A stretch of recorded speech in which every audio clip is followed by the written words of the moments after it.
Like many spiritual seekers, I've dabbled in a lot of things over the years.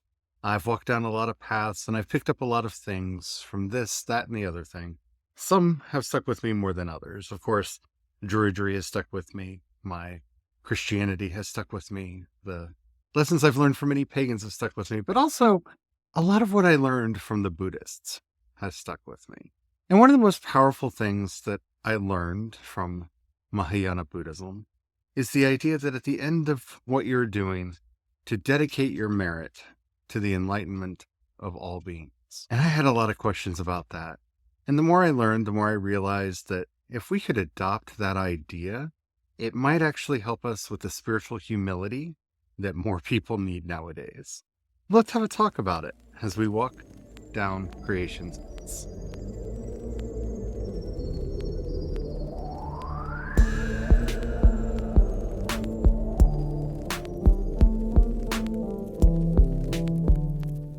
Hello, everybody. My name is Charlie. I am a non-binary Christopagan Druid who practices creation spirituality, as is my husband's not non-binary, but the rest of it's true. Brian, how are you doing today? I'm doing all right. I'm in a silly place. Hello. Today, I wanted to talk a little bit about the idea of the dedication of merit that accompanies a lot of Buddhist prayers and a lot of Buddhist practices. What we can actually learn from it in all of our spiritual work. I think that we have a problem when it comes to, especially a lot of personalized spirituality, especially spirituality that you can do outside of a congregation, that you can do at home in your own meditations, just you, where you suddenly develop main character syndrome. I see this in a lot of people. It's very common in the New Age movement to see people who have developed such a strong case of main character syndrome that they really truly believe that the universe revolves around them. And no, it doesn't revolve around any of us. Actually, that's a weird thing to think. I also see this in a lot of evangelical circles with people that get really into the charismatic movement, because that is a much more personalized form of Christianity. And, well, eventually they get to the point where, well, you don't understand, I'm actually talking to God. And yeah, we're all talking to God, my dude. We're all, one, that's what prayer is. And two, that's what living is. Living is an endless conversation with the one in whom we live, move, and have our being. Doesn't make us special. And so that really severe case of main character syndrome just sets in, and the next thing you know, people are acting weird. They're becoming more narcissistic. They're starting to rely more on their own self-importance and really not being of aid and benefit to the community.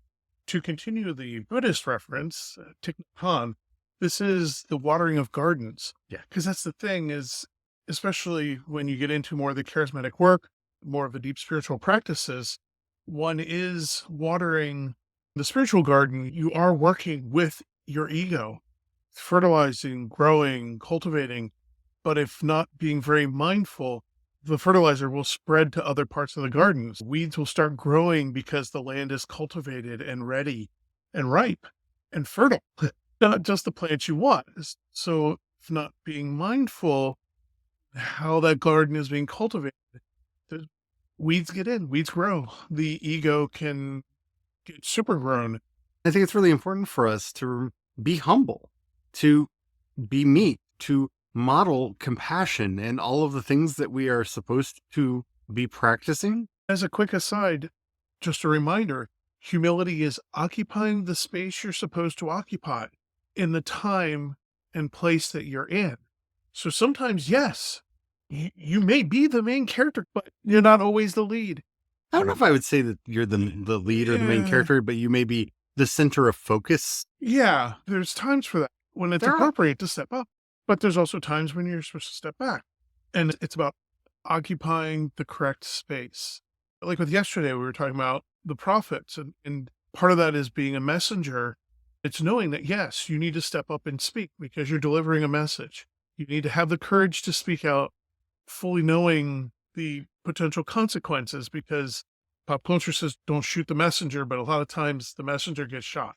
Yeah. Uh, but it's also knowing Unfortunately, your job is just to deliver the message. It's not to rewrite the message. your point and purpose is to be a Yeah. vehicle for the message, and that the message and the movement is what has to go on. Yes. And really powerful movements get started when people really have that as their core.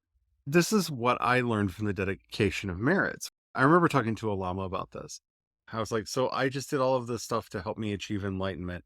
And then at the very end of it, I basically throw it all away. Because, Westerner, I really didn't understand. Mhm. We are Yeah. taught to have this huge ego operating from a more communitarian point of view. It's kind of hard for our minds to wrap around sometimes. And he laughed, because it's one thing I love about Lamas is they laugh a lot. He looked at me and he said, no, you're just reminding yourself that you took the Bodhisattva vows. You're here until everyone is enlightened. So you might as well be dedicating your work to everyone's enlightenment and not just yours, so that your stay isn't too long. And then he giggled again. And it in a way, it made so much sense. It helped me to understand this idea of, we tend to have this idea of, I'm working for my betterment, for my exaltation, for my glorification, for my deification, for my theosis, whatever word you want to put in there. If you really are acting from a place of compassion, then you want to bring everyone else up with you. This idea of, this isn't for me. All of the work that I did, whatever good came of it, may that go to the benefit of all. That's why I like to think of it as the answer to that question is yes and. Because, of course, as we talked about a few days earlier, you got to get that mote out of your own eye before you can help anybody else. A lot of the work is starting with yourself, but it is the beginning of the journey, not the end of the journey. It is not the full journey. The next step is the ones around you, your loved ones, your friends, and then your community. And it radiates out. It's never forgetting that community. Yeah. And honestly, the last step, your enemies. Oh. Yeah. Since we're being Buddhist, let's make sure we remember that last rung. It's a hard one. I remember the first time in town here that I led meta practice. And we actually used Thich Nhat Hanh's version of it from Friends on the Path, I believe is the name of the book, which is his book on how to set up a Sangha. It starts, as a good meta practice does, with love for yourself and making all the blessings to yourself and all the curses be gone. And then you move out to your family and your friends, and you keep widening that circle out until you get to that nothing that causes suffering for my enemies. Oh, people had a reaction. Yeah. People had a reaction to that. We had long conversations about it. And I remember having a reaction to that, because it's so counterintuitive that you're praying that none of the causes of suffering should come to my enemies and all the causes of joy should come to my enemies. Oh, what? It's hard, especially because an enemy is usually in that position because they slighted you. They caused harm and wrong. It's hard to forgive, to let go, and to be like, and I don't wish it upon you.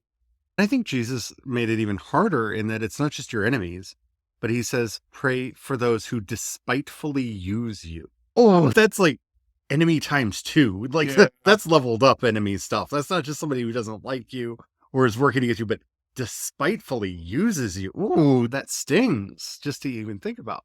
I remember the first meta practice I did, it was with the same lamas. I asked about this. I was like, why would I want my enemies to feel joy? The lama giggled and laughed because, he was very giggly, laughy lama, like, oh, this cute child. If Game of Thrones had been out, I could really see him looking at me and going, sweet summer child, let me explain. Oh, just could have had this, like, I see where you're coming from here, let me explain. And in this wonderful, compassionate way, he said that, look, all of the causes of joy spring from a place of mindfulness, compassion, and peace. If your enemy is operating from a place of mindfulness, compassion, and peace, how much longer will they remain your enemy? Because that's what you're wishing when you're wishing that that your enemies may have all the causes of joy, because those are the causes of joy. You're not talking about that they might just be maniacally happy, laughing, twirling their mustache and their evil lair. The meta practice is very much in this Buddhist mindset, and the causes of joy, you really can't hurt other people and partake of the causes of joy. Very true. When I was stuck on that one of the guided thought practices I was led down was I was stuck on an individual who had stole from me. I felt very wronged by it. In this guided thought practice I was led down, it was pointed out to me that that other person that stole from me took that from me because they needed money in the first place. So if I wished that they had money, they would have had money, therefore they would not have stolen from me, and I would not have been left without and had troubles with my attachments and the whole suffering cycle that I was led down. It was like, ooh, oh, oh. So if I had actually just wished them good in the first place, that good would have kept them from choosing bad. Then I wouldn't have had to go through all that suffering. Oh, May my enemies be free of suffering and the causes of suffering, and filled with joy and the causes of joy. Oh, yeah, yeah. If they weren't suffering, they wouldn't have stolen. And yeah. yeah. Because suddenly I realized, along with that practice, was the further thoughts and realizing most acts aren't done for just pure evil reasons, just the joy of doing the evil act. It's extremely rare to find that. Most of the time, the suffering that is inflicted upon oneself comes from others suffering and choosing to try to alleviate that by taking from Almost exclusively, people in the real world, in the non-television movie world, in the non-novel world, people tend to see themselves as the main character yeah, and as the hero. And they will find all kinds of justifications for their actions to help them believe that what they are doing is good and right and proper. And this is where we really have to guard ourselves. And this is why I've often said, like, the Buddha is my Dharma guide. The Buddha is the guardian of my path, because every time I get distracted, every time I tend to start getting tempted to be angry or hostile or anything, I just remember the middle way. It's the middle way, because this is what the Buddha teaches. It's not about centrism in the political sense of the term. It's about not going to the extremes, not being too loose or too tight. It's not acting too strongly or too weakly. It's, again, that humility. It's finding that right space to occupy. And I am constantly brought back to this understanding, find myself, even in regular prayer, doing a dedication of merit. Or more broadly than that, it's worked its way into all of my prayers at night. When we're doing our nighttime prayers, we call on the 4 archangels to come to the house. And then we call on the spirits of the earth, the sea, and the sky to come and to guard, protect, and bless us. But it's not us. Like, not just like the 2 of us in the house. It's us, the community we live in. It's the area that we're in. It's the place that we live, that guidance, that healing, that compassion, that strength, that protection, that healing. I think I said healing again. We actually pray for healing twice, because with the spirits of the sea, we call for healing, and with Raphael, we call for healing. But it's that dedication of, this isn't just for me. Yeah. This is for all of us. This is for the community, for the region in which we are living. And the plants, the animals, the weather. The weather. The environment's healthy, the weather is better. Yeah. And so it really has broadened out how I think about my prayers and my prayer lives. One of the things that Buddhist prayer taught me is getting past, one, the solipsism of prayer, where you're just me, kind of praying, or emergency prayer. Because I hear people, and I have had many conversations with people that are like, why do you pray? Prayer doesn't work. And it's because prayer is usually said for a lot of people only as emergency prayer. They haven't prayed in a long time. They may not have thought about God in a long time. They may have considered themselves atheist, agnostic, or something, but a tragedy strikes of some form, and all of a sudden they're praying. And we know this amongst a lot of Christians. A lot of Christians do not pray regularly. They only pray when, somebody is sick. When there's a crisis. It's emergency prayer. And in a lot of ways, I'm not saying that miracles don't happen. I have experienced miracles in my own life, and I have seen miracles happen to other people. I do believe that miracles do happen. And for anybody who doesn't believe that miracles happen, look up spontaneous remission It is a documented medical thing. Sometimes diseases stop. We don't know why. They just stop. That is a miracle that happens. Miracles are unexpected. They just happen. I've experienced them in my life and have seen them in others. But when you're expecting them, it's that whole thing. The kingdom does not come by expectation. I think that means more than we let it mean. Yes, we need to be praying. We need to be praying constantly. We need to realize that our entire life is a prayer. Whether you ever say any of the words, your life is a prayer. Your life is a living sacrifice. You are a living temple. The one life is in each and every one of us. So we are praying constantly, whether we realize it or not. It is just living is prayer. Though sometimes we do specifically take the action.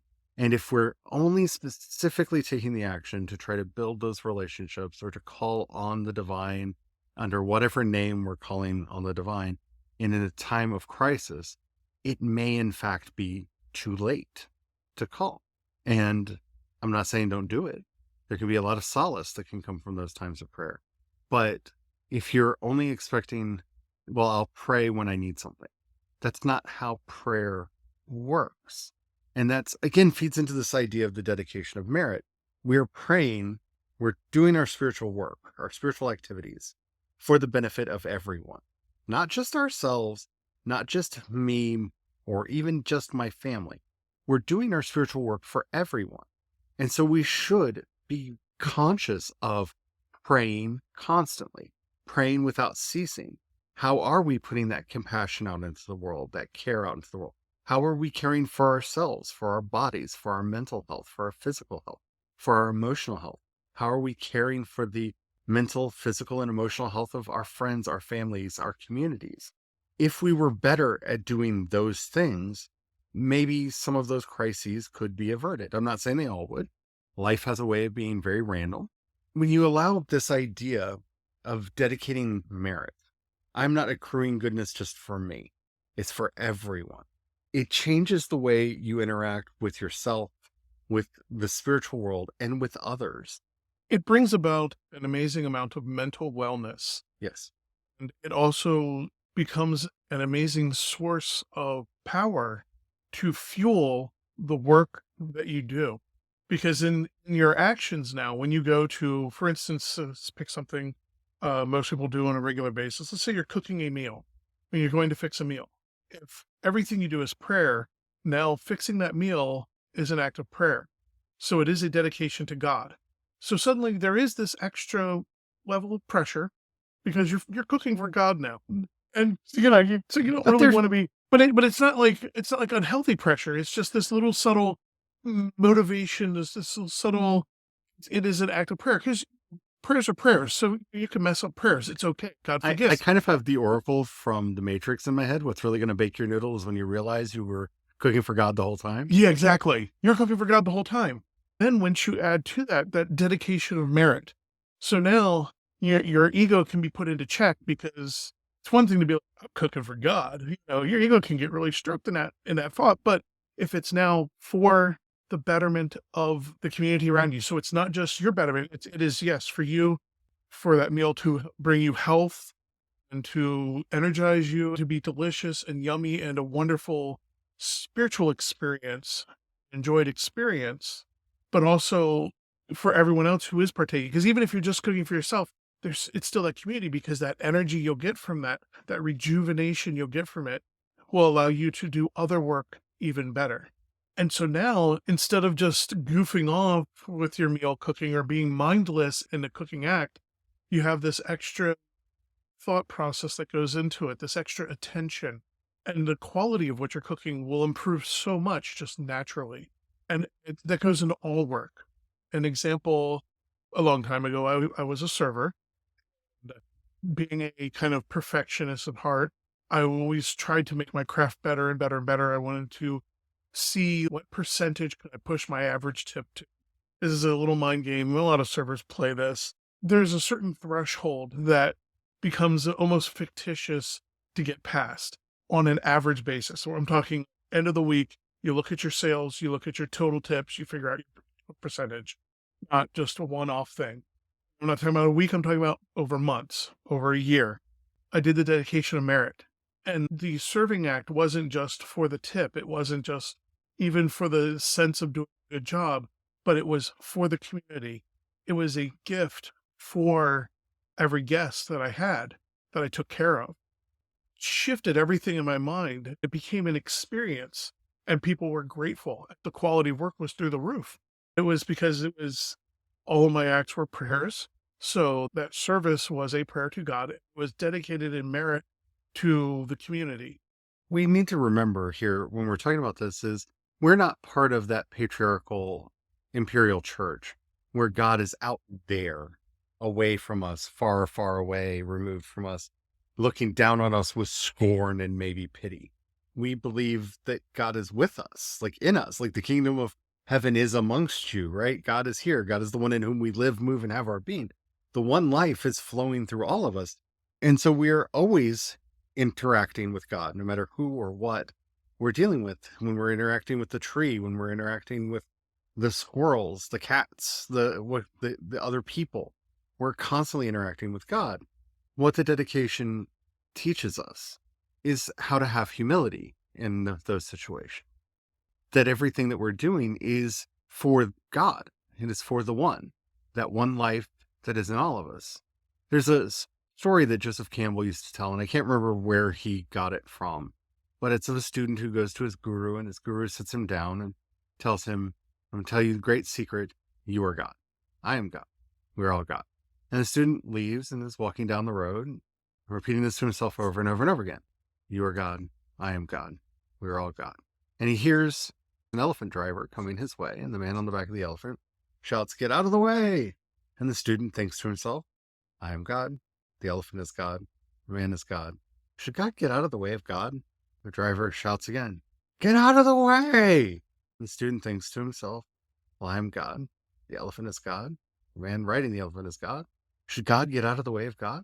They get up to each other, and the elephant picks him up with his trunk and throws it to the side of the road. And he's very confused about all of this. And he goes back to his guru, and he tells him the whole story of what happened. And his guru looks at him and says, well, why didn't you listen to the voice of God telling you to get out of the road? This to me is the principle that we're talking about here, right? God is in everything. God is in the stones. God is in the animals, the plants, the people that we interact with. God is around us constantly. God is ever present. God is the one life living in all of us. And when we start to realize that, and we start to actually live like that, then we realize everything that we're doing is for that universal good. Not mine, but ours. And that helps our ego to shrink. It helps us to actually live in real humility, where we're taking up the space that we should at the time that we're in. Sometimes we take up a lot of space, sometimes we don't take up that much space, but we're always living in the right space. We can see when, oh, there's a vacuum somebody needs to fill. Here, I have the ability, the skill. Here, let me come in and fill this space. And we're not going, well, that other person's talking, but I really wish that I was talking. So here, let me push them out of the space. Maybe we talk to them and say, next time, can I talk more? Right? We're everything's for the benefit of all. It's not for my benefit. It's not for your benefit. It's not for their benefit. It's for our benefit. And once we start living in that divinely inspired mutual aid, we should actually make the world a better place and actually restore creation to the perfection we want it to have. I hope you've enjoyed this episode and this little conversation. This is something that I've been thinking about for a while, and I like to be able to just dig into these ideas. If you have anything that you would like to hear us talk about, you can leave us a comment. Either, depending on where you are, you might be able to leave a comment right below here, like I know you can on Spotify or YouTube. We do see both the comments that are left there. You could always go over to creationspast.com and go into our chat and leave us a comment or a question there and let us know what you're thinking. We'd love to hear from you and be able to talk more about the things that you're wanting to hear from us on. While you're over at Creations Past, if you want to sign up and help us out, that would really help us a lot. That is how we pay the bills, is from your wonderful support and donation. So thank you so very, very much for everyone who does that. It really does mean a lot. You can also support us over on Ko-fi or Patreon. I'm CE Dorset on both. That's DORSETT. And that supports everything that I do, including my music and my fiction and stuff. So if you're interested in that, you can go there.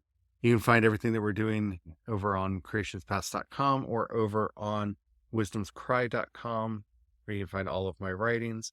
Just a quick note, we have a new podcast. You say launching. We're Yeah. in the process of. We're in the process of launching a new podcast called The Church of the Oak, which is going to be coming out every Sunday.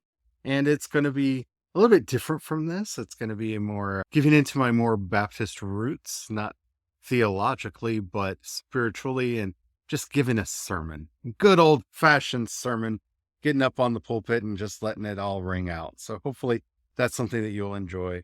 Just search for The Church of the Oak wherever you get your podcasts, and hopefully you'll find it there. If not, it'll be there very, very shortly because it's rolling out this weekend. All right. Thank you so much for listening. And as always, may the strength of the one life live in you, that you may find and have all that you need, and that your community and your family may be strong. Amen. Amen.